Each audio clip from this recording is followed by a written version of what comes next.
గురు బ్రహ్మ గురు విష్ణు గురు బ్రహ్మ గురు విష్ణు గురుదేవో మహేశ్వర గురు సాక్షాత్ పరబ్రహ్మ తస్మై శ్రీ గురవే నమః.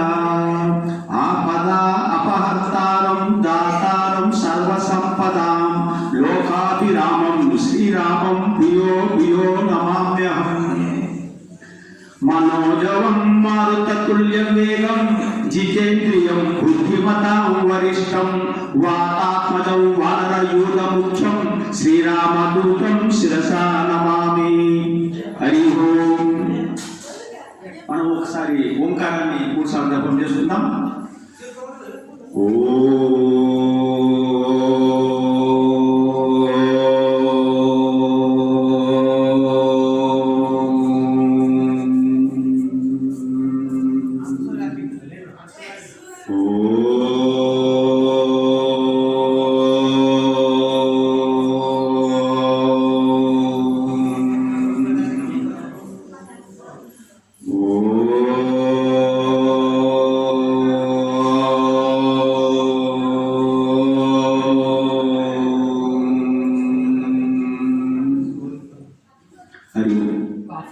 భగవద్ బాంధవులారా, అందరికీ హృదయపూర్వక నమస్కారాలు.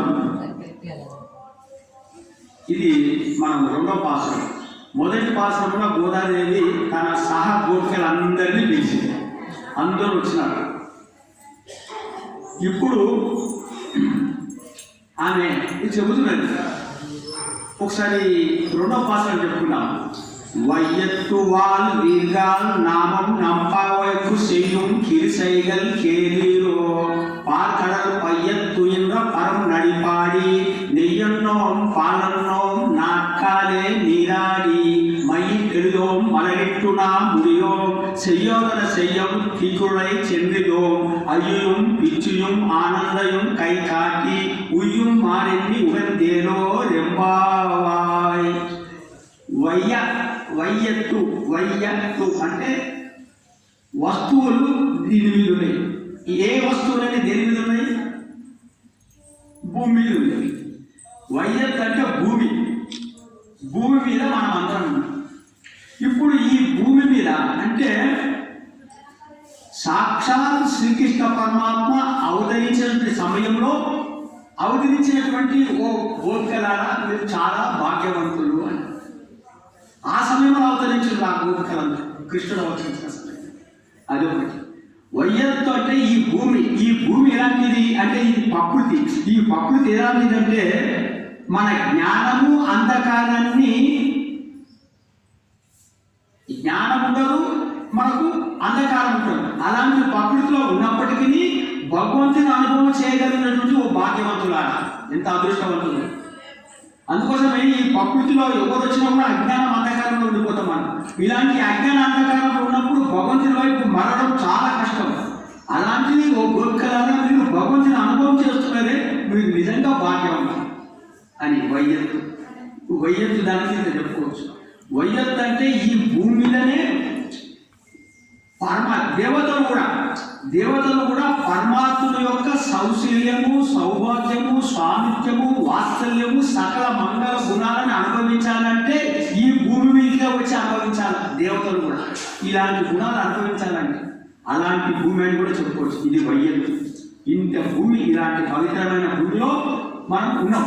ఈ భూమిలో ఉండి ఇలాంటి అంధకారంలో ఉన్నప్పటికీ భగవంతుని అనుభవం చేస్తున్నారు ఈ గోపికలు. అందుకోసమే మీరు భాగ్యవంతున్నారు. వాళ్ళు వీరుగాలంటే మీరు భగవంతుని అనుభవం చేస్తున్నారు అంటే మీరు సుఖాన్ని పొందుతున్నారు, మీరు ఆనందంలో ఉన్నారు, మీరందరూ రండి అని.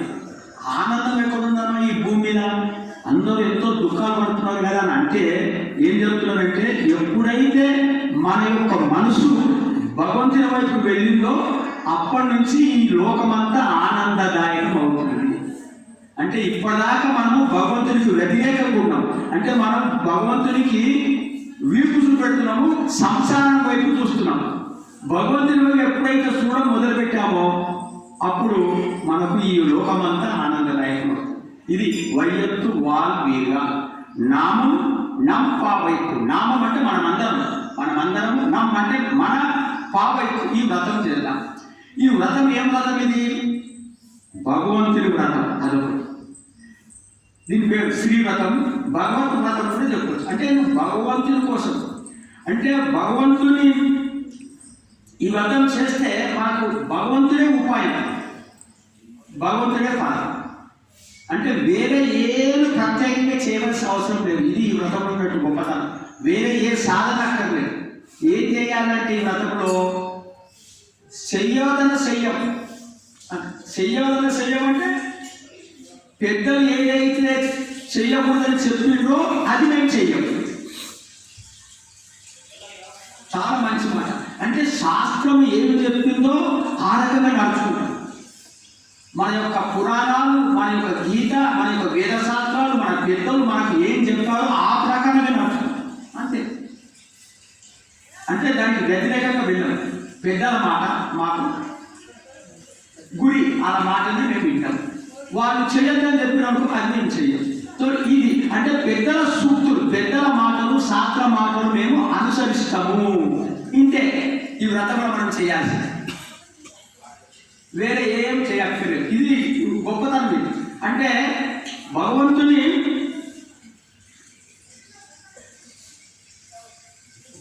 అయితే మరి ఈ నియమాలు ఈ వ్రతమునంతా మటుకే చేయాలా?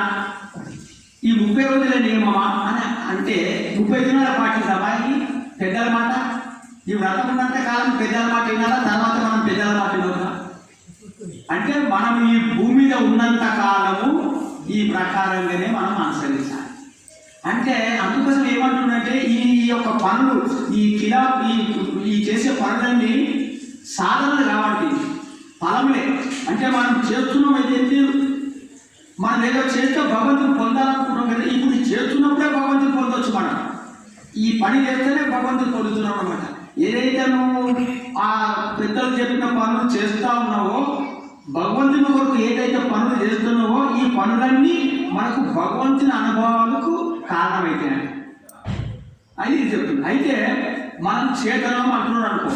చేతనం అంటే ఏంటిది? ఈ శరీరం మనం కాదు. ఇది ఇంకొక తత్వం. మనం ఏమనుకుంటున్నాం? ఈ శరీరం నేను అనుకుంటున్నా. ఇది దాటలేకపోతున్నాం మనం అందరం.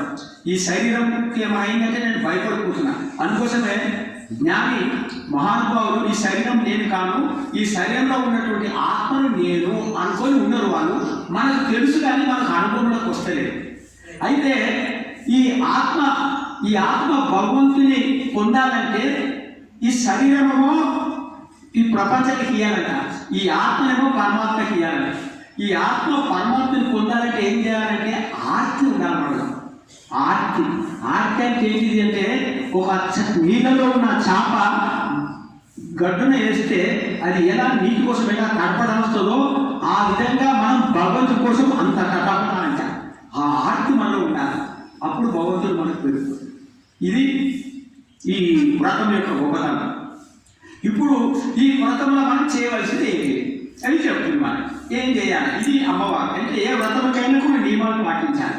ఏమి నియమాలు పాటించాలి అంటే చెబుతుంది. మొదటి నియమం ఏంటిది అంటే పాల సముద్రంలో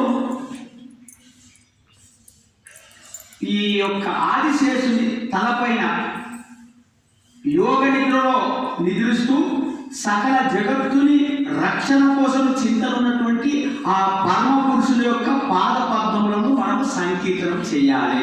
ఇది అంటే పరమాత్మని ఆ పాదములని ఆయనని కీర్తన చేయాలి మొట్టమొదటి. అయితే ఈ కలియుగంలో మనకు భోజనం ఏంటిదంటే పుండరీకాక్షుని యొక్క నామ సంకీర్తనమే. కలియుగంలో మనకు భోజనం ఏంటిది? మన భోజనం ఏదైతే మనం భౌతిక పదార్థాలు చేస్తున్నామో, మనం నిజంగా ఈ కలియుగంలో ఏం చేయాలంటే భగవంతుని నామాన్ని పాడడమే భోజనం లాంటిది మనం అని.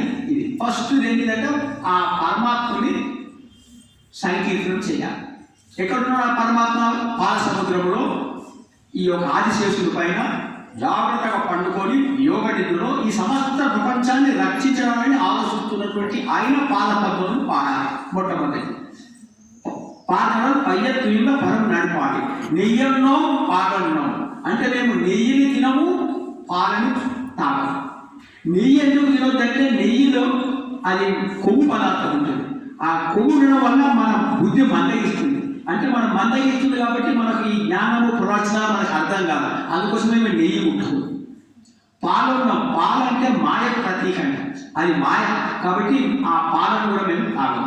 కానీ ప్రసాదంలో ఉన్నటువంటి నెయ్యి కానీ పాలు కానీ తీసుకుంటాం. కానీ ప్రసాదం తప్ప మేము వేరే ఈ నెయ్యి పాలను మేము తీసుకోం. నెయ్యన్నో పాలన్నో. నెక్స్ట్ ఏమన్నాడు? నాకాలే నీరాడి అంటే ఉషాకాలం అంటే ప్రాతకాలం లేచి మేము స్నానం చేసి ప్రార్థన చేస్తాం. నాట్కాలే నీరాడి మయ్యెట్టెలిదో మలరిట్టు నా ముడియం. మయ్యెట్టెలిదాం అంటే కాటుక పెట్టుకో అంటే మేము అలంకరించుకో, అందంగా తయారు కావాలి. ఎందుకంటే పరమాత్మ మా మనసులో ఉండదు కాబట్టి ఈ మా అందం కోసం మేము పాపులాడు. మయ్యి తెలిదో మలరిట్టు నా ముడియో. మలరిట్టు అంటే పూలను మా గురులో మేము ముడుచుకో, పూలను ధరించామని చెప్తున్నారు. మయ్యి తెలిదో మలరిట్టు నా ముడియో. తీకుడై చెల్లిదో. తీ అంటే కఠినమైన మాటలు, కురలై అంటే మాటలు. కఠినంగా మేము మాట్లాడాలి. మా మాటలు కఠినంగా ఉండేవి. అక్కడి మాటలు ఇక్కడ, ఇక్కడి మాటలు అక్కడ. ఈ కొన్ని మాటలు మేము చెప్పాము, పాటించాలన్నమాట. తీకుడై చెల్లిదో ఇది వ్రత నియమంలో ఉండదు. తీయగా మాట్లాడాలి అంటే సత్యం భూయా, ప్రియం భూయా, హితం భూయా. అంటే మనం సత్యం మాట్లాడాలా, ప్రియంగా మాట్లాడాలా, ఎదుటివానికి లాభకారంగా ఉండాలి. మరి హితం కోసం మాట్లాడాలి. సత్యమైన కూడా అప్రియం నా భూయ. సత్యం ఉన్నది అని నేను అప్రియంగా మాట్లాడద్దు, మధురంగా మాట్లాడాలి. ఇంకోటి నా గొప్పతనం నేను చెప్పుకోదు, ఆత్మశుద్ధి పనికిరాదు. ఇంకోటి పరనింద పనికిరాదు, ఇతరులు నిందించదు. ఇవి ఈ నియమాలు. ఎంత గొప్ప నియమాలు ఇవి పాటించిన వాడికి ఇవే భగవంతుని దగ్గర తీసుకుపోతుంది. మనం ఎన్ని విధంగా పూజలు పునస్కారాలు మనం ఎన్ని చేసినా ఈ నియమాలు పాటించలేక మనకు పరమాత్మ దూరం అవుతున్నాం. అమ్మవారి నియమాలు పాటిస్తే ఇదే భగవంతుని తీసుకుపోతుంది. అందుకోసమే ఈ తీసుకునే చెల్లిదాం. అయ్యయం పిచ్చుయం ఆనందయం కైకాకి. అయ్యయం పిచ్చుయం అంటే పెద్దవాళ్ళకు మేము దాన ధర్మం చేస్తాం. ఈ ఎవరికి బ్రహ్మచారులకు, చిన్నవాళ్లకు, సంపాదించిన లేని వాళ్ళకు, వికలాంగులకు మేము భిక్ష పెడతాం.